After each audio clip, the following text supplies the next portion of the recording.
Hello guys, welcome to Unacademy. कैसे हैं आप सभी लोग? तो माय डियर फ्रेंड, हम जो है लीनियर अलजेब्रा स्टार्ट करने वाले हैं, क्योंकि लीनियर अलजेब्रा आप सभी लोग जानते हैं ऐसी कोई भी ब्रांच नहीं है हमारी इंजीनियरिंग की कि जिसमें लीनियर अलजेब्रा मैथमेटिक्स के कोर्स में ना हो। इसीलिए ये सभी ब्रांच के हिसाब से ये टॉपिक को हम स्टार्ट कर रहे हैं।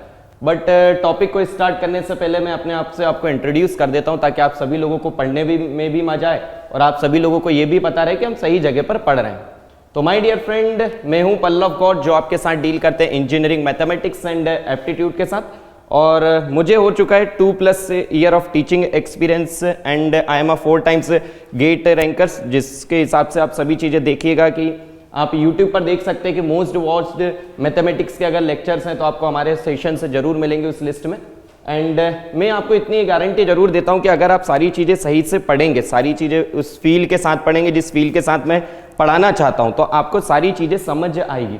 और जितने लोग भी यहाँ पर बैठे हुए हैं, बिल्कुल आप फ्री हैं। अगर आपको किसी भी जगह पर कोई भी छोटे से टॉपिक में छोटी सी भी प्रॉब्लम आती है तो आप डायरेक्टली मुझे यहाँ पर रोक सकते हैं, क्योंकि यार बाकी लोग तो घर पर बैठकर पढ़ रहे हैं, आप लोग अगर यहाँ पर आकर पढ़ रहे हैं तो आप लोग मेहनत कर रहे हैं, तो आप लोग जो भी आपका डाउट है आप डायरेक्ट फेस टू फेस यहाँ पर अपने डाउट क्लियर कर सकते हो। जो भी आपके क्वेश्चंस दिए जाएंगे, जो भी आप क्वेश्चंस की प्रैक्टिस करते हैं, गेट प्रीवियस ईयर क्वेश्चंस और किसी भी क्वेश्चन बैंक से, तो आपको जो भी डाउट आप वे सभी डाउट डायरेक्टली मुझसे यहाँ पर क्लियर कर सकते हैं। चलिए सेशन को हम स्टार्ट करते हैं। बट सेशन को स्टार्ट करने से पहले बता दें कि जो भी आज हमारे सेशन में आपको पढ़ाया जाएगा उसकी सभी की PDF वगैरह आपको इस टेलीग्राम चैनल पर आपको मिलेगी। ओके, तो आप सभी लोग टेलीग्राम चैनल को ज्वाइन जरूर करें।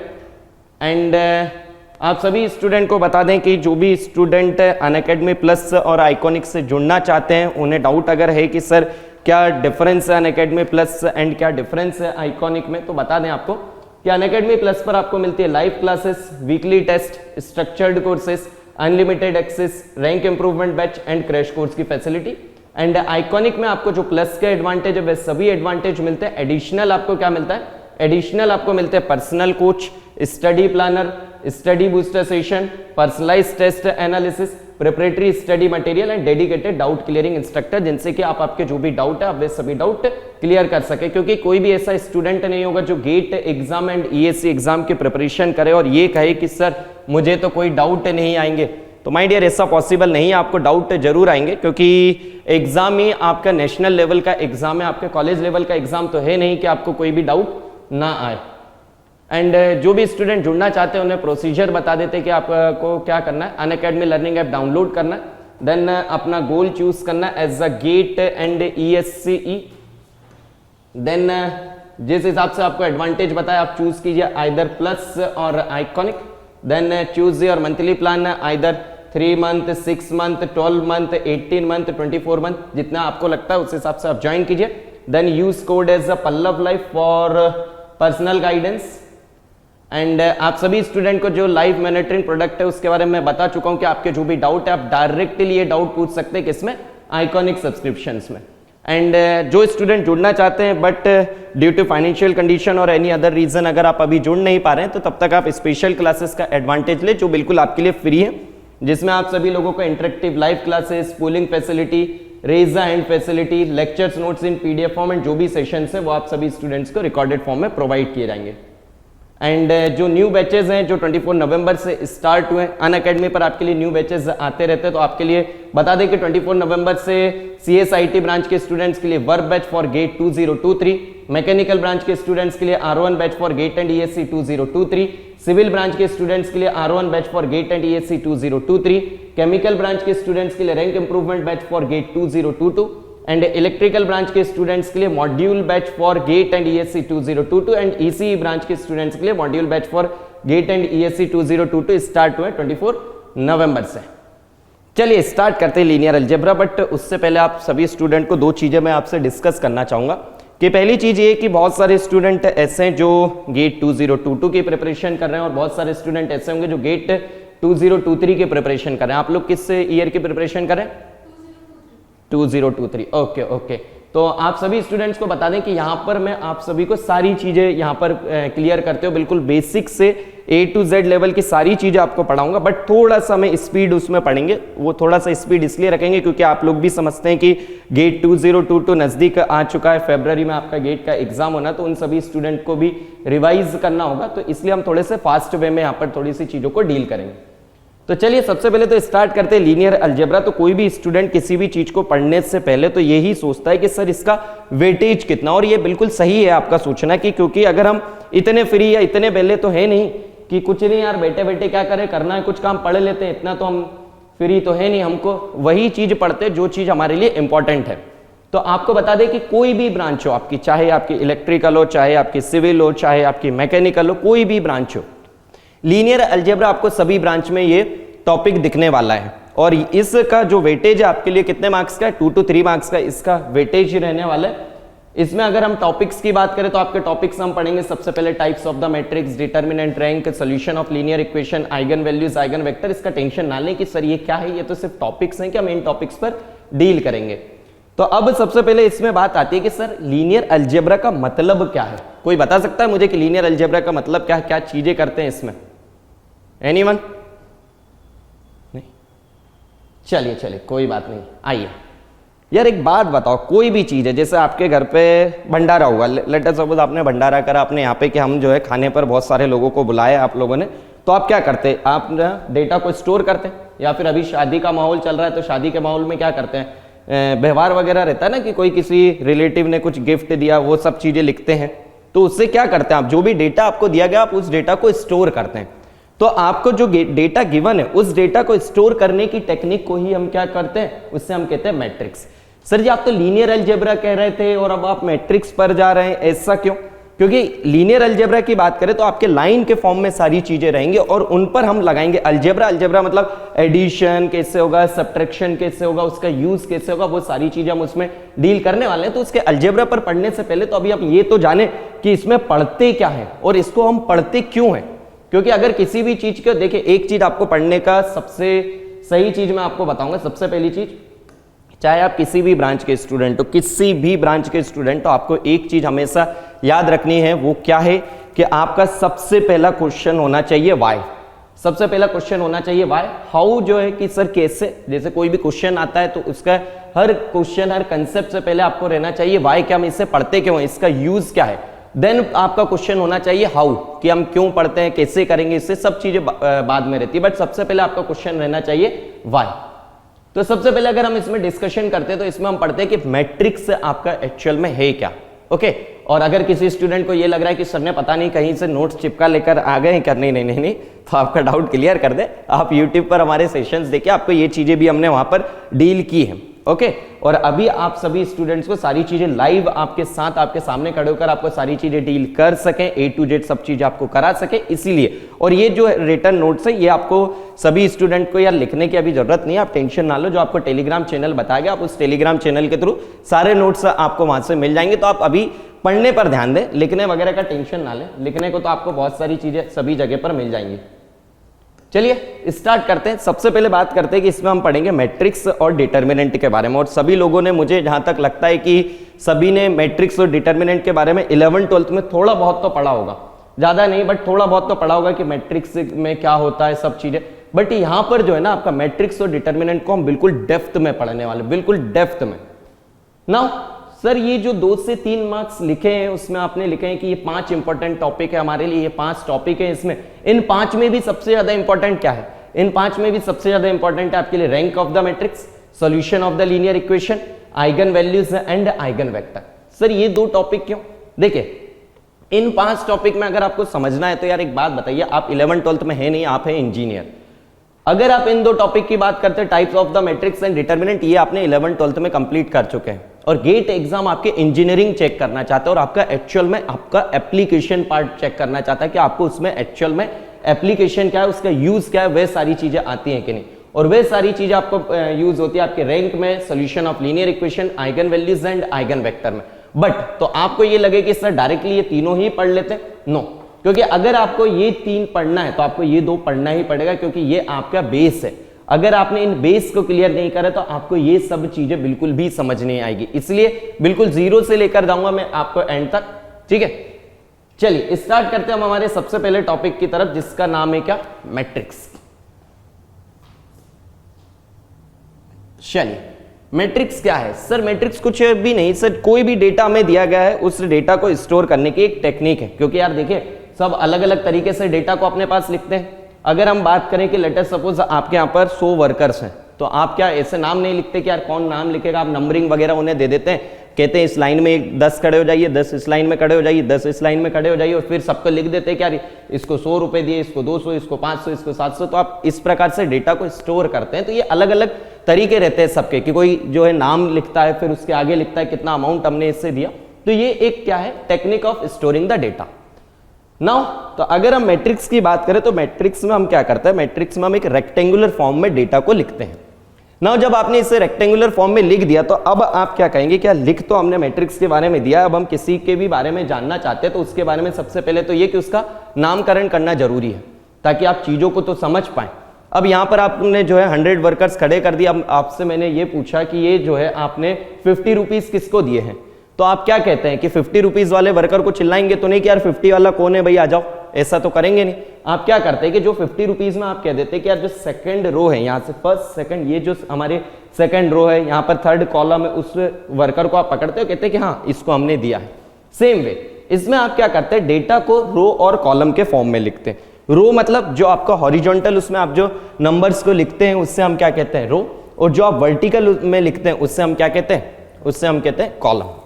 नाउ अब आपसे अगर मैं पूछता हूं कि टोटल ओवरऑल कितने लोग थे, तो आप क्या कहते हैं, रो इनटू कॉलम आप कर दीजिए सर, जितने हैं अपना हमें पता चल जाएगा कि ओवरऑल कितने इसमें एलिमेंट है।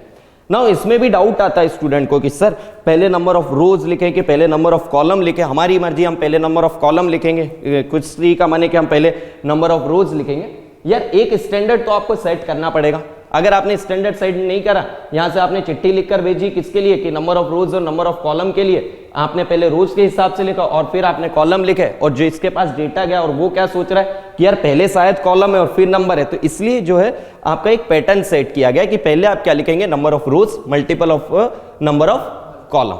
नाउ अगर आप को ये लगता है कि सर भूल गए, हम तो भूल गए, तो यार आरसी सर्किट सुना होगा ना, resistance capacitor circuit, RC circuit सुना है ना, और या फिर आपने रेलवे कंसेशन सुना होगा, तो आप उससे याद कर सकते हैं कि आरसी सर्किट और रेलवे कंसेशन से कि आर पहले आता है, आर जो है हमें नंबर ऑफ रोड्स के बारे में लिखते हैं, एंड देन हम लिखते हैं किसके बारे में, नंबर ऑफ कॉलम के बारे में।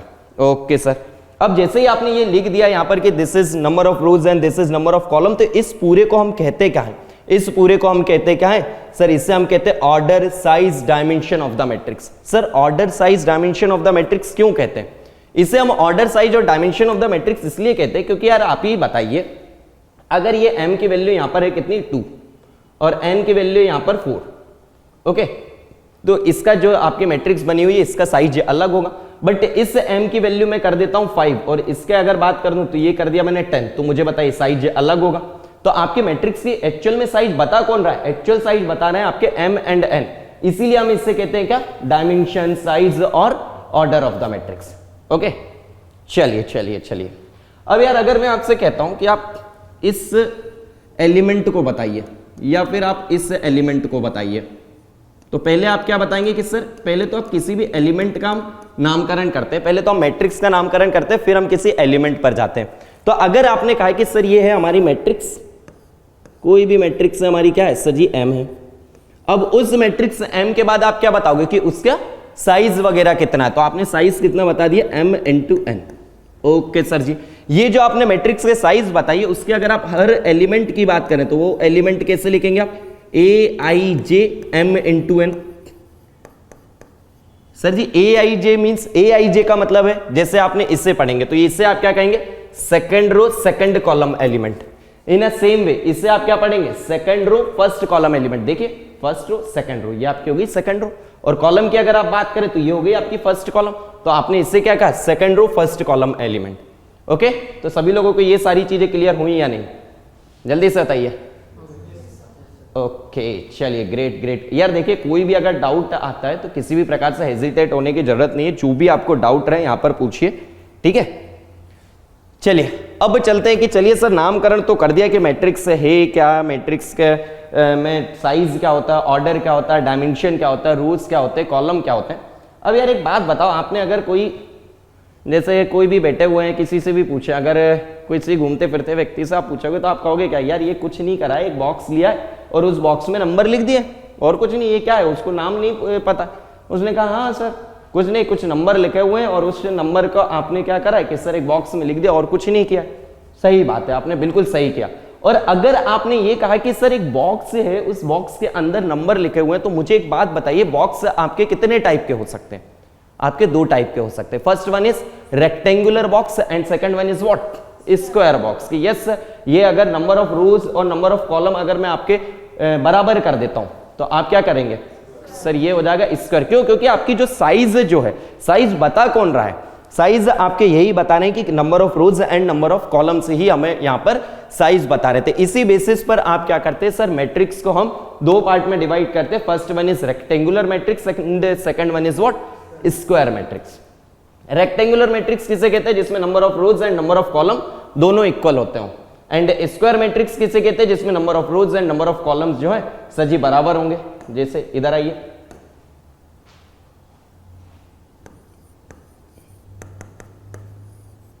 वन 5 2 4। अगर आपसे इसकी रोज की बात करूं, कितनी रोज हैं इसमें सर जी? 1। और कॉलम कितने हैं? 4। तो मुझे ये बताइए, वैसे भी आपको रेक्टेंगल में दिख रहा है, और अगर मैं यहीं पर आपके नंबर ऑफ रोज और नंबर ऑफ कॉलम बराबर कर देता हूं तो ये देखिए 1 2 3 4, तो आपका क्या है सर, यहां पर number of rose and number of column हमारे यहां पर बराबर है। तो इसीलिए इस मैट्रिक्स को हम कहते हैं क्या, स्क्वायर मैट्रिक्स। और जिसमें सर नंबर ऑफ रोज और नंबर ऑफ कॉलम इक्वल नहीं रहते, इससे हम क्या कहते हैं, रेक्टेंगुलर मैट्रिक्स। चलिए अब चलते हैं हम आगे की तरफ कि सर अभी हमने जो रेक्टेंगुलर मैट्रिक्स कही है, वो रेक्टेंगुलर मैट्रिक्स को भी हम डिवाइड करते हैं। तो उस रेक्टेंगुलर मैट्रिक्स की अगर हम बात करें तो उसमें आपने एक चीज तो फिक्स कह दी कि सर मुझे इतना तो पता है कि अब जितनी भी मैट्रिक्स मैं पढ़ूंगा रेक्टेंगुलर मैट्रिक्स के अंदर, उन सभी मैट्रिक्स में नंबर ऑफ रोज और नंबर ऑफ कॉलम बराबर नहीं होने वाली। तो उसमें सबसे पहले आप पढ़ते हैं कौन सी मैट्रिक्स, रो मैट्रिक्स, और उसे कहते हैं रो वेक्टर। सर जी रो वेक्टर ऐसा क्यों कह रहे हैं आप? अच्छा खासा नाम था रो मैट्रिक्स, उसमें रो वेक्टर क्यों लिखा? वेक्टर आप ऐसे ही लिखते, ऐसे ही लिखते हैं कुछ, a1 i के प्लस a2 j के प्लस a3 k कैप। अब यार कोई व्यक्ति है, ये है, इनका मन ये हुआ कि सर मैं वेक्टर्स जो है इस वेक्टर को इसके फॉर्म में लिख सकता हूं। आप कहेंगे हाँ डेफिनेटली लिख सकते हो। तो इससे हमने कह दिया रो वेक्टर, क्योंकि वेक्टर्स को हमने एक रो के फॉर्म में लिख दिया तो रो वेक्टर्स हो गए। किसी का मन हुआ कि नहीं सर मैं ऐसा नहीं लिखूंगा, किसी का मन ये हुआ कि मैं सर उसे वर्टिकल फॉर्म में लिखूंगा, तो उसे हम कॉलम वेक्टर कह देंगे, क्योंकि आपने उसे कॉलम के फॉर्म में लिख दिया। अब अगर हम इसकी बात करते हैं तो रो मैट्रिक्स का मतलब क्या है यार, उसका नाम ही बता रहा है रो मैट्रिक्स। ऐसी मैट्रिक्स जिसमें सिर्फ क्या हो सर जी, एक रो हो। क्योंकि आपको सिर्फ क्या हो सर जी, यार जिसका नाम पहले दिया गया है, आपने क्या कहा, जिसका नाम पहले दिया गया उससे आप इज्जत ज्यादा देते हैं कि नहीं? तो अब जैसे यहां पर दिया गया है क्या, रो मैट्रिक्स, मीन्स आपके क्या रहेगी सर, रो हमारी बड़ी रहेगी और हमारा कॉलम जो है, अगर रो की लेंथ में बात कर रहा हूं मैं आपसे, लेंथ वाइज रो बड़ी रहेगी। बट अगर आप नंबर्स में बात करें तो रो आपकी कितनी है सर जी, एक ही है, और कॉलम यहां पर कितनी है सर जी, 4 है। वो तो आपको एग्जांपल में बताया। तो आप रो मैट्रिक्स का मतलब क्या है, जिसमें सिर्फ और सिर्फ क्या हो सर जी, एक रो हो और नंबर ऑफ कॉलम क्या हो, एक से ज्यादा हो। एक से ज्यादा क्यों कहा मैंने उससे एक क्यों नहीं कहा? क्योंकि अगर मैं उससे एक कह देता कि आपके नंबर ऑफ कॉलम्स भी 1 होंगे तो माय डियर वो क्या हो जाती, स्क्वायर मैट्रिक्स हो जाती, ना कि आपकी क्या, रेक्टेंगुलर मैट्रिक्स। तो आपको समझ आए कि इससे हम रो मैट्रिक्स और रो वेक्टर क्यों कहते हैं? जल्दी से बताइए। चलिए तो दूसरे उसमें चलते हैं कि सर कॉलम मैट्रिक्स और कॉलम वेक्टर किसे कहते हैं? तो यार उसका नाम बता रहा है कॉलम मैट्रिक्स। तो यहां पर नंबर ऑफ कॉलम्स कितने होंगे, जल्दी से बताइए, नंबर ऑफ कॉलम कितने होंगे 1, और नंबर ऑफ रोज कितनी होगी सर जी, एक से ज्यादा। और इससे हम कॉलम वेक्टर क्यों कह रहे हैं? क्योंकि आप कोई भी, आपको जो वेक्टर क्वांटिटी दी गई है, किसी का मन इस रो के फॉर्म में लिखने का है, किसी का मन इस कॉलम के फॉर्म में लिखने का, तो भाई उससे वेक्टर को हमने कह दिया कॉलम वेक्टर। ओके चलिए तीसरे उस पे चलते, जीरो मैट्रिक्स और नल मैट्रिक्स। यार उसका नाम ही बता रहा है नल मैट्रिक्स, और क्या कह रहा है, जीरो मैट्रिक्स। इसका मतलब क्या हुआ, सारे एलिमेंट जिसके जीरो रहे। अब बहुत सारे स्टूडेंट्स को ना ये वैल्यू समझ नहीं आती कि सर ये क्या लिखा हुआ है। इसका मतलब क्या होता है, फॉर ऑल वैल्यूज, ये है A I J equal to 0 for all values of I and J के, आई एंड जे के जितनी भी पॉसिबल वैल्यूज हैं वो क्या होंगी सर जी 0, तो उससे हम क्या कह देते हैं जीरो मैट्रिक्स और नल मैट्रिक्स जिसके सारे एलिमेंट 0 हों। Now fourth one is horizontal matrix, नाम ये बता रहा है आपका क्या है कि सर मैट्रिक्स कैसी है, हॉरिजॉन्टल मैट्रिक्स है। अब यार डिफरेंस से ध्यान रखिएगा, हॉरिजॉन्टल मैट्रिक्स और रो मैट्रिक्स में ध्यान रखिएगा, रो मैट्रिक्स में सिर्फ और सिर्फ एक रो होती है, बट हॉरिजॉन्टल मैट्रिक्स में क्या है सर एक से ज्यादा रो हो सकती है, बट नंबर ऑफ रोज जो है नंबर ऑफ कॉलम से बराबर जो है लेस होंगे। नाम उसका बता रहा है हॉरिजॉन्टल मैट्रिक्स मींस आपकी जो मैट्रिक्स है उसकी लेंथ कौन सी ज्यादा है, हॉरिजॉन्टल लेंथ ज्यादा, और आपकी अगर आप हॉरिजॉन्टल लेंथ ज्यादा करेंगे तो आप देखिए नंबर ऑफ कॉलम्स क्या होंगे sir ji, number of columns हमारे ज्यादा होंगे as compare to what, number of rows. तो हॉरिजॉन्टल मैट्रिक्स किसे कहते हैं, जिसमें नंबर ऑफ रोज जो है वो लेस देन होते हैं किससे, नंबर ऑफ कॉलम से। Now next one is vertical matrix, या नाम ही बता रहा है उसका कि ऐसे मैट्रिक्स जो क्या हो जिसकी लेंथ वर्टिकल में ज्यादा हो, और अगर वर्टिकल में लेंथ ज्यादा है तो क्या ज्यादा होंगे यहां पर, नंबर ऑफ रोज ज्यादा होंगे किससे, नंबर ऑफ कॉलम से। ओके तो यार ये बेसिक से नाम है, बेसिक सी चीजें, ये सब चीजें तो आई थिंक आप सभी को पहले आती होंगी, बट आपने रिवाइज नहीं की होंगी इसलिए ये सारी चीजें आपको याद नहीं होंगी। बट अगर देखा जाए तो किसी स्टूडेंट को भी अगर उठा के नींद में इतना बता दो ना तो उसे सारी चीजें याद हो जाएंगी। चलिए अब आपने क्या कहा कि सर ये सब कहानी थी किसकी, रेक्टेंगुलर मैट्रिक्स की। अब हम चलेंगे किस पर, स्क्वायर मैट्रिक्स पर। तो स्क्वायर मैट्रिक्स में आपको मैंने क्या कहा, जिसमें नंबर ऑफ रोज क्या हो, नंबर ऑफ रोज और नंबर ऑफ कॉलम दोनों बराबर हो। ठीक है, अब यार आपने एक मैट्रिक्स बनाई स्क्वायर मैट्रिक्स, स्क्वायर मैट्रिक्स में आपने कहा number of rose number of columns दोनों बराबर थे। ओके सर जी, अब आपने उनका नामकरण किया, ये क्या हुआ sir, this is first row first column element, this is first row second column element, ये कौन सा होगा, first row nth column element. In a same way आपने ये सारे एलिमेंट उसके लिख लिए। ओके अब यार अगर इसमें देखे मैं आपसे पूछता हूं डायगोनल कितनी होती है यार स्क्वायर में, जल्दी से बताइए डायगोनल कितनी होती है स्क्वायर में। यार मैं वही सोच रहा था यार, ये चीज भी अगर आप सोच रहे हो तो और भी डेप्थ में जाना पड़ेगा क्या चलिए चलिए चलिए, तो आपने अगर बात करें तो आपने क्या कहा सर, स्क्वायर की अगर बात की जाए तो यहां पर 2 डायगोनल होती है, बट दोनों डायगोनल में भी लड़ाई है कि एक उनका नाम का कहना है कि यार किसे ज्यादा इज्जत देंगे हम। तो इसने कहा कि भाई मेरे पास पैटर्न है, मेरे पास पैटर्न है, क्या पैटर्न है, A11 A22 A33। इसका मतलब क्या है सर जी, इसके जो एलिमेंट है वो क्या है, AII, और इसका अगर पैटर्न है तो इससे हमने क्या नाम दिया, इससे हमने कहा प्राइमरी डायगोनल, और क्या कहा हमने मेन डायगोनल, और क्या कहा प्रिंसिपल डायगोनल, और क्या कहा लीडिंग डायगोनल। कुछ भी कह देते हैं यार, अलग अलग बुक्स रहती है, अगर आप 4-5 बुक्स पढ़ोगे तो अलग अलग नाम मिलेंगे, तो ये ना हो कि उस सर ने तो ये हमें बताया ही नहीं था, तो कुछ नहीं, बस ये आपने क्या करा उनका नाम दे दिया कि हाँ ये जो मेन डायगोनल कहते हैं, प्रिंसिपल डायगोनल उसे कहते हैं, जिसमें हमारे एलिमेंट क्या रहते हैं, AII मीन्स जिसके रो और कॉलम जो है सेम नंबर से हम सिग्निफाई करते हैं। ठीक है, चलिए चलिए चलिए, अब एक वर्ड यहां पर आता है, वो आता है ट्रेस।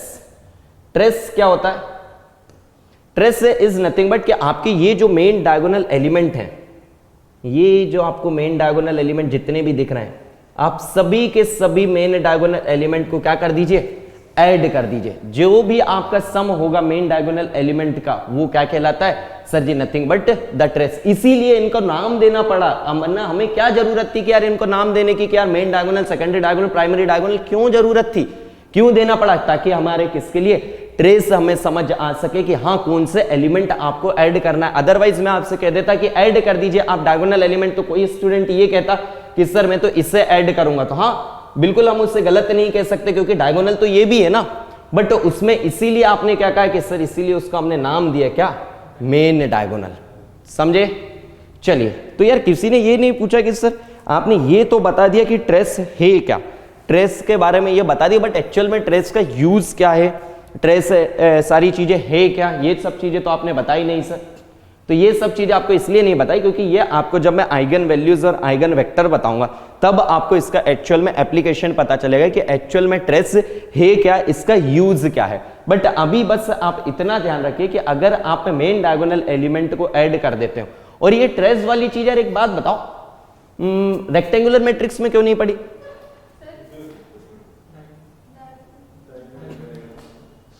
या डायगोनल क्या कह रहे हो आप, रेक्टेंगल में नहीं होगा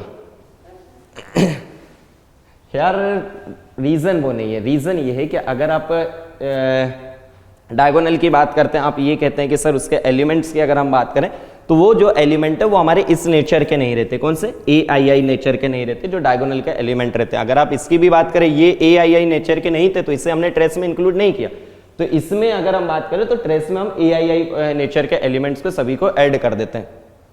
ओके चलिए अब जैसे हमने रेक्टेंगुलर मैट्रिक्स पढ़े थे और रेक्टेंगुलर मैट्रिक्स के हमने बेसिक टाइप देखे थे, इन अ सेम वे अब हम किस पर पढ़ेंगे, स्क्वायर मैट्रिक्स और उसके बेसिक टाइप। और बेसिक टाइप क्यों कह रहा हूं भाई, क्योंकि सिर्फ बेसिक वाले बताने वाला हूं, क्योंकि अभी थोड़ी देर बाद आपने ऐसी चीजें सुनेंगे आप आइडम पोटेंट मैट्रिक्स, जिनको बोलने में भी दिक्कत आती है कि सर ये पता नहीं क्या बता रहे हो आप, सारी चीजें पढ़ेंगे बट थोड़ा सा टाइम लगेगा क्योंकि उसमें अलजेब्रा यूज होगा, अलग अलग उसमें अलजेब्रा यूज होगा। तो अभी हम सिर्फ बेसिक की चीजें देख रहे हैं। तो उसमें सबसे पहले आती है हमारी कौन सी, डायगोनल मैट्रिक्स। कोई बता सकता भाई इतनी कहानी को अगर देखकर कोई देखकर भी बता पाए कि डायगोनल मैट्रिक्स किसे कहते हैं? ना सही से देखिए, ये डायगोनल एलिमेंट आपको जीरो कहां दिख रहे हैं भाई? कहां जीरो दिख रहे हैं? हाँ ये अब आप सही पकड़े हैं इसमें। डायगोनल यार नाम बता रहा है उसका, यार क्या आपका नाम उसका क्या है, डायगोनल है, तो आप उसके डायगोनल एलिमेंट कैसे जीरो कर रहे हैं?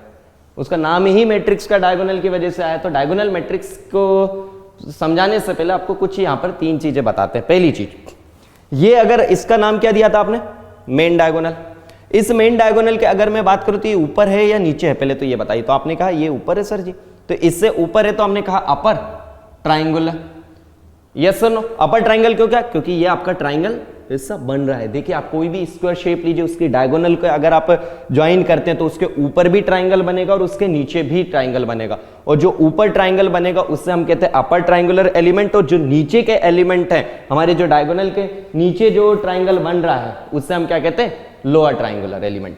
ठीक है चलिए, तो आप डायगोनल मैट्रिक्स किसे कहते हैं? डायगोनल मैट्रिक्स वह मैट्रिक्स होती है जिसमें क्या हो, ऐसी मैट्रिक्स जिसमें सर डायगोनल एलिमेंट को छोड़कर सारे के सारे एलिमेंट क्या हो सर जी, जीरो हो।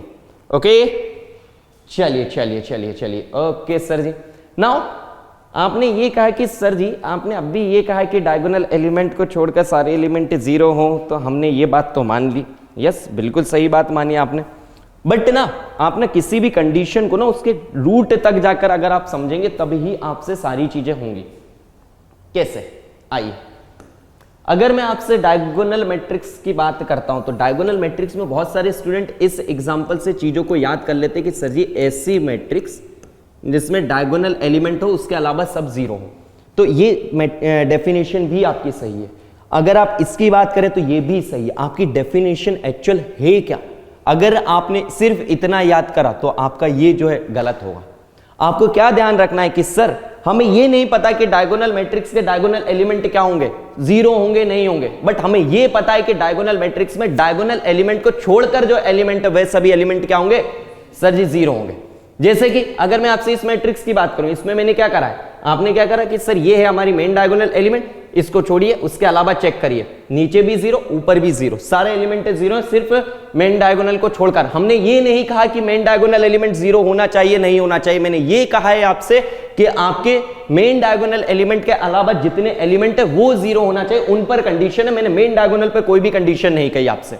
अगर आपके main diagonal element not equal to zero है और तो भी आपकी वह मैट्रिक्स डायगोनल मैट्रिक्स कहलाएगी, और अगर नॉट इक्वल टू और इक्वल टू दोनों जीरो तो भी डायगोनल मैट्रिक्स कहलाएगी। इन अ सेम वे यहां पर देखिए आपने क्या कहा, सर जी इस मैट्रिक्स की अगर मैं आपसे बात करता हूं तो इस मैट्रिक्स में क्या है सर, इस मैट्रिक्स के अगर मैं ऊपर के एलिमेंट देखता हूं नीचे के एलिमेंट देखता हूं तो क्या है सर जी, जीरो है। यही तो कंडीशन है डायगोनल मैट्रिक्स की कि सर जी मेन डायगोनल एलिमेंट को छोड़कर सभी जीरो होना चाहिए, चाहे आपके मेन डायगोनल एलिमेंट जीरो हो चाहे ना हो, हमें उससे कोई फर्क नहीं पड़ता। तो आपकी इतने से में आपकी डेफिनेशन खत्म हो जाती है किसकी, डायगोनल मैट्रिक्स की।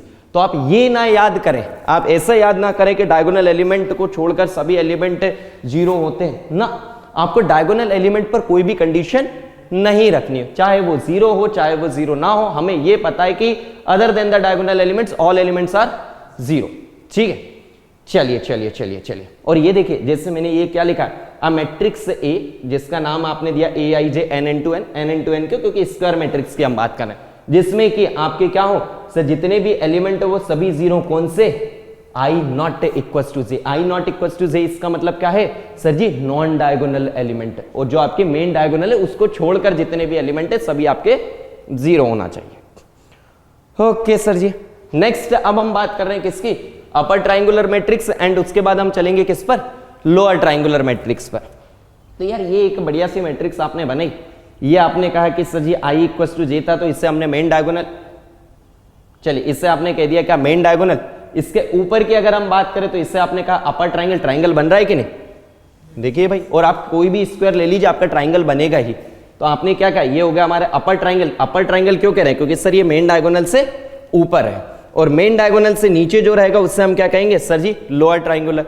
नाउ अगर हम बात करें कि आपके, अगर आप कह रहे हैं अपर ट्राइंगुलर मैट्रिक्स, इसका मतलब क्या है, इसका मतलब ये है कि आपकी जो मैट्रिक्स है, जो मेन डायगोनल है मैट्रिक्स के, उसके सारे नीचे के एलिमेंट जीरो होना चाहिए। मैंने ऊपर पर कोई कंडीशन नहीं कही, सेम जैसे कि आपने डायगोनल मैट्रिक्स पर कोई कंडीशन नहीं कही थी कि डायगोनल एलिमेंट का हमें नहीं पता, हमें ये पता है कि नॉन डायगोनल एलिमेंट सारे जीरो होते हैं। In a same way upper triangular matrix में आप क्या कहेंगे कि सर जी जो लोअर ट्राइंगल के एलिमेंट है वे सभी एलिमेंट जीरो होंगे, मुझे अपर ट्राइंगल के एलिमेंट पर कोई भी कमेंट नहीं करना, चाहे तो वो जीरो हो चाहे तो जीरो ना हो, बस मुझे मतलब ये कि लोअर ट्राइंगल के एलिमेंट सभी जीरो होना चाहिए।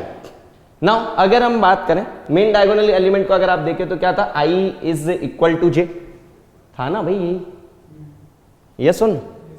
और अगर मैं आपसे लोअर ट्राइंगल की बात करूं तो यहां देखिए 2, यहां पर n, यहां पर अगर आप बात करें तो आपको क्या दिख रहा है कि सर जी ये जो पहला एलिमेंट है ये हमेशा क्या है सर जी, ग्रेटर है दूसरे एलिमेंट से, होगा कि नहीं भाई, जब ग्रेटर होगा तभी तो यहां जाकर इक्वल होगा ना, और फिर इसके बाद जो है जो नेक्स्ट एलिमेंट है वो ग्रेटर होगा। तो आप देखें जो लोअर ट्राइंगुलर मैट्रिक्स है उसमें क्या होता है सर जी, आई ग्रेटर देन जे। तो आपने क्या कहा, फॉर आई ग्रेटर देन जे आपके अपर ट्राइंगुलर मैट्रिक्स में क्या होना चाहिए, सभी के सभी जीरो होना चाहिए ना। इन अ सेम वे अगर मैं आपसे अपर ट्राइंगल की इसमें बात करता हूं तो आप इसके एलिमेंट कैसे दिखते हैं कि सर यहां पर क्या है, आई की वैल्यू क्या है सर जी, लेस देन जे। सेम अगर मैं आपसे बात करता हूं लोअर ट्राइंगल मैट्रिक्स, तो यार कोई एक स्टूडेंट बताइए जो भी बताना चाहे भाई कि लोअर ट्राइंगुलर मैट्रिक्स में क्या होगा, ऊपर के सारे एलिमेंट जीरो होंगे। यस सर, क्योंकि हमें नीचे पर कोई भी कमेंट नहीं करना, हमें सिर्फ इतना पता है कि सर लोअर ट्राइंगुलर मैट्रिक्स वह मैट्रिक्स होती है जिसमें क्या होगा, जो ऊपर के एलिमेंट हमारी मेन डायगोनल के ऊपर के वे सभी जीरो होंगे, अदर देन दैट हमें दूसरों पर कमेंट नहीं करना। चलिए नेक्स्ट आती है आपकी क्या, यूनिट मैट्रिक्स और आइडेंटिटी मैट्रिक्स। बताइए भाई, यार उसका नाम ही आपको बता रहा है क्या, यूनिट यानी क्या होता है, वन। तो आपने क्या कहा कि सर ऐसी मैट्रिक्स जिसके क्या हो, सारे के सारे मेन डायगोनल एलिमेंट क्या हो, वन हो, और उसके अलावा जितने एलिमेंट हो वो क्या हो सर जी, जीरो। मींस अगर आपने कहा सर एग्जांपल बता दीजिए हमें 3 into 3 का, तो आपने क्या कहा, ये लो भाई, ये देखो सारे एलिमेंट इसके मेन डायगोनल एलिमेंट क्या है, वन है, उसके अलावा जितने एलिमेंट है सभी के सभी जीरो हैं। अब यार सर इसे हम पढ़ते क्यों, इसकी जरूरत क्या है। यार आप एक बात बताइए, भले ही आप 2 into 1 करें चाहे 1 into 2 करें, वैल्यू तो आपकी 2 ही आती है ना। तो यार अगर आप यहां पर ये कहें कि यार इस 1 का कोई यूज नहीं है, तो ये बात बिल्कुल गलत है भाई, इस 1 का भी यूज है। सर जी क्या है, हमें तो 2 into 1 1 into 2 सेम ही दिख रहा है भाई। अभी आप मैथ्स के डेप्थ में तो जाइए, आपको सारी चीजें समझ आएगी कि 1 और 0 का कितना इंपॉर्टेंस है, ठीक है। तो अभी आप वेट करिए, जब आगे मैं आपको सारी चीजें बताऊंगा। कोई भी नंबर दे दिया आपको मैंने, और आपको उससे मैंने उस नंबर से मैट्रिक्स में कन्वर्ट करने के लिए आपसे कह दिया, तो आप यही आइडेंटिटी मैट्रिक्स का यूज करेंगे। थोड़ा सा वेट करते जाइए, पहले आप बेसिक समझ लीजिए, फिर आपको और ये सब चीजें क्लियर करेंगे। Now next one is scalar matrix. Scalar matrix किसे कहेंगे भाई, यार जरूरी थोड़ी ना है सर कि ऐसा रहे कि हमारे जो मेन डायगोनल एलिमेंट हो वो 1 ही हो। किसी महारथी का मन ये हुआ कि सर ऐसा ही चल रहा था तो हम मेन डायगोनल एलिमेंट सेम भी तो रख सकते हैं, 2 5 6 7 कुछ भी रख सकते हैं, सारे एलिमेंट 2 सारे एलिमेंट 5 सारे एलिमेंट 6 सारे एलिमेंट 7।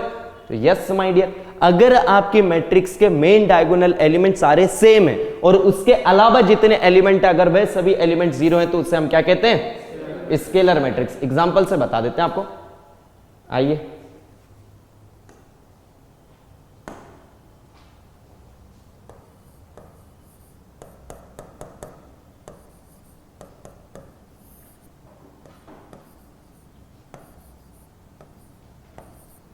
ये कौन सी मैट्रिक्स है? यस, क्योंकि आपके जो मेन डायगोनल एलिमेंट है वो दोनों क्या है? सेम है, और बाकी एलिमेंट जो है वो क्या है? सर जी जीरो है। अब कोई ये मत कहना सर अगर मैं यहाँ जीरो लिख दूं तो जीरो जीरो भी तो सेम है। अरे मेरे लाल, अगर जीरो जीरो लिख दोगे तो क्यों नल मैट्रिक्स पढ़ा है? क्यों नाम को जो है चेंज कर रहे हो? भाई अभी आपने नल मैट्रिक्स पढ़ा था ना, तो उससे आप नल मैट्रिक्स कहेंगे अगर सारे एलिमेंट जीरो हैं तो। चलिए अब चलेंगे हम क्या, तो सबसे पहले तो मुझे बताइए आपको ये मैट्रिक्स समझ आया कि नहीं? मैट्रिक्स, स्क्वायर मैट्रिक्स क्या होती है, रेक्टेंगुलर मैट्रिक्स क्या होती है, स्क्वायर मैट्रिक्स के टाइप कौन कौन से, रेक्टेंगुलर मैट्रिक्स के टाइप कौन कौन से, बेसिक सब चीजें क्लियर है? चलिए अब हम चलेंगे किस पर, जो आप लीनियर अलजेब्रा कहते हैं ना कि सर अलजेब्रा, तो अलजेब्रा का मतलब क्या होता है? सर जी हम वही चीज करेंगे, एडिशन, सब्ट्रैक्शन, मल्टीप्लिकेशन, ये सब चीजों के बारे में बात करते हैं। तो सबसे पहली चीज ये आती है कि अगर मेरा मन है कि यार मैं किसी मैट्रिक्स में कुछ का एलिमेंट का मल्टीप्लाई करना चाहता हूं, लेट अस सपोज, एक बात बताओ, इधर आइए इधर आइए,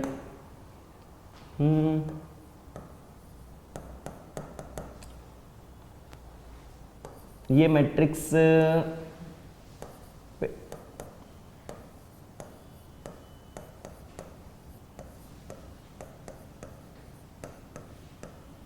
ठीक है, मैंने इससे वेक्टर दिया कोई, ठीक है, तो जब आपने रो वेक्टर कॉलम वेक्टर तब पढ़ा था जब आपको पता था ना कि इस वेक्टर को हम चाहे तो रो के फॉर्म में लिख सकते हैं, हम चाहे तो किसी का माने तो सर कॉलम के फॉर्म में लिखना, तो कोई स्टूडेंट उससे कॉलम के फॉर्म में लिख सकता है। यस माय डियर, डेफिनेटली आप लिख सकते हैं।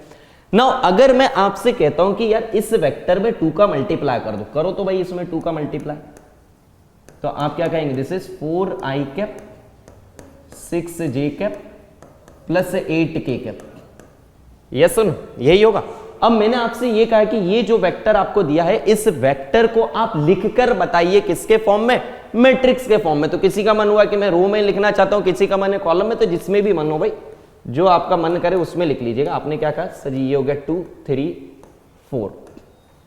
यस सुन, अब मैंने आपसे क्या कहा कि आप इसमें इसे लिखिए, तो आपने इसे लिखा कि सर ये आ गया हमारा क्या? 4i cap 6j cap 8k cap. अरे यार रहने दो भाई, मान लीजिए यहाँ 8k कैप लिखा हुआ है, ठीक है। अब आप मुझे बताइए तो ये आया कैसे? सर जी 2 का मल्टीप्लाई करने पर। इसका मतलब ये है कि सर मैंने जब मैट्रिक्स में 2 का मल्टीप्लाई करा तो वह मैट्रिक्स कहां पर जो एलिमेंट आपने लिया, जो स्केलर क्वांटिटी का आपने मल्टीप्लाई करा, वह स्केलर क्वांटिटी कहां मल्टीप्लाई हुई है? Sir each and every element of the matrix. और भाई करेंगे ही यार। अरे यार एक बात बताओ, मैंने आपको वर्कर्स का एग्जांपल दिया था कि वर्कर्स हैं आपके पास, तो आपसे मैंने ये कहा कि यार सभी वर्कर्स की सैलरी आप डबल कर दीजिए। मैंने ये कहा कि बजट आया है भाई, एक काम करें सबके डबल कर दीजिए। तो जब आप डबल करेंगे तो सभी की करेंगे ना। इन अ सेम वे डेटा को स्टोर करने का तरीका है, तो आप डेटा पर वर्क कर रहे हैं। तो आपने क्या कहा कि अगर मैं किसी भी मैट्रिक्स में किसी भी स्केलर क्वांटिटी का मल्टीप्लाई करता हूं तो वह स्केलर कहां पर मल्टीप्लाई होता है? Each and every element of the matrix. Yes और नो? चलिए नाउ दूसरी चीज बात करते हैं कि अगर मैंने आपसे ये कहा कि आप जो है एडिशन करके बताइए, अगर मैंने आपको 2 मैट्रिक्स दी और 2 मैट्रिक्स को ऐड करने के लिए कहा, तो उसके एग्जांपल को उसको ध्यान कैसे रखें? सर एक बात बताओ, लेट अस सपोज एक वेक्टर क्वांटिटी आपके पास ये है, एक वेक्टर क्वांटिटी आपके पास ये है। अब किसी महारथी का मन था, उसने इससे किसके फॉर्म में लिख लिया? रो के फॉर्म में लिख लिया। और किसी ने क्या करा? सर जी इससे दूसरे इसने रो के फॉर्म में लिख लिया। अब मैंने आपसे ये कहा कि यार आप इन दोनों वेक्टर को ऐड करिए, तो आपने करा vector v1 plus vector v2, इन दोनों को जब ऐड करा तो 1 plus 3 i cap 2 plus 2 j cap 3 plus 5 k cap. आपने यही क्यों करा? आपने इस 1 को इससे 2 के साथ ऐड क्यों नहीं करा? जल्दी से बताइए। सर जी ऐड करने का भी तरीका रहता है। आई एलिमेंट हम ऐड करते हैं, हम जे एलिमेंट ऐड करते हैं, हम के एलिमेंट ऐड करते हैं। इन अ सेम वे अगर आप इसे देखते हैं तो ये आप इसमें क्या होगा ओवरऑल, अगर आपने इन दोनों को ऐड करने के लिए कहा है तो हम इन दोनों रो को ऐड करना पड़ेगा, हाँ या ना? चलिए इसका मतलब क्या है कि अगर आप 2 मैट्रिक्स को ऐड करने की बात कर रहे हैं तो आप उनके करस्पॉन्डिंग एलिमेंट को ऐड करिए। करस्पॉन्डिंग एलिमेंट का मतलब क्या है? सर जी जिस जगह पर उसका नाम है, जैसे आपने पहले उसकी बात करी A11, तो आप इसका भी A11 ही लीजिए। इसका आपने लिए A31 तो आप इसका भी A31 ही लीजिए और उन दोनों को आप ऐड कर दीजिए, आपका क्या आ जाएगा, रिजल्टेंट आ जाएगा कि आपका एडिशन हुआ क्या है। नाउ अगर आप addition of the two matrix कर रहे हैं तो ये कहां पर वैलिड होगा, ये दोनों जगह पर वैलिड होगा, चाहे आपकी मैट्रिक्स रेक्टेंगुलर मैट्रिक्स हो चाहे आपकी मैट्रिक्स स्क्वायर मैट्रिक्स हो, आप दोनों जगह पर उसे ऐड कर सकते हैं। बट ध्यान से सुनिए, मैंने सिर्फ इतना कहा है कि अगर आप दो मैट्रिक्स को ऐड कर रहे हैं, चाहे वह रेक्टेंगुलर मैट्रिक्स हो चाहे वह स्क्वायर मैट्रिक्स, आपका एडिशन का लॉ वैलिड है। बट मैंने अभी तक ये नहीं कहा, मैंने किसी भी प्रकार से ऑर्डर पर कमेंट नहीं करा, मैंने ये कहा कि आपकी मैट्रिक्स रेक्टेंगुलर मैट्रिक्स से चलेगा, बट दोनों मैट्रिक्स रेक्टेंगुलर होना चाहिए और दोनों का ऑर्डर सेम होना चाहिए। ऐसा नहीं कि एक मैट्रिक्स मैंने आपको दे दी 1 2 3 एंड ये R3 आपको दे दी लेट अस सपोज 1 2 और अब आपसे कहा ऐड करो, तो आपने क्या कहा, सर जी कुछ लिखा नहीं है ना, तो एक काम करो यहाँ 0 ले लो, बराबर बराबर हो जाएगा। ऐसा नहीं करना है कि आप अपनी मर्जी से यहाँ पर 0 लिखकर और फिर ऐड कर दें ना, आप सिर्फ उन दो मैट्रिक्स को ऐड कर सकते हैं जिसका ऑर्डर क्या हो, सेम हो, चाहे वह आपके रेक्टेंगुलर मैट्रिक्स हो, आप दोनों रेक्टेंगुलर्स को लीजिए, दोनों को ऐड कर दीजिए। क्योंकि आपने कहा क्या है, एक वर्ड कहा है बहुत अच्छा, क्या कहा है, करस्पॉन्डिंग। क्योंकि अगर आप करस्पॉन्डिंग कह रहे हो और करस्पॉन्डिंग एलिमेंट चाहते हो दोनों मैट्रिक्स में, तो भैया उसके लिए ऑर्डर जो है इक्वल होना मस्ट है। Okay, same for the square matrix के, अगर आप स्क्वायर की बात करें तो ऐसा ना हो कि एक मैट्रिक्स ले लिया आपने 5 into 5 के और एक ले लिया आपने 7 into 7 के और आप कह रहे हो कि सर ऐड नहीं हो रहा, तो 5 into 5 वाले में जितने एलिमेंट बचे उससे आप 0 ले लो। ना ना ना ना, ऐसा नहीं करना, क्योंकि वहां पर आपका इसका सिग्निफिकेंस है। ठीक है, चलिए चलिए, कोई नहीं सर, सेशन एंड करते हैं। Thank you so much.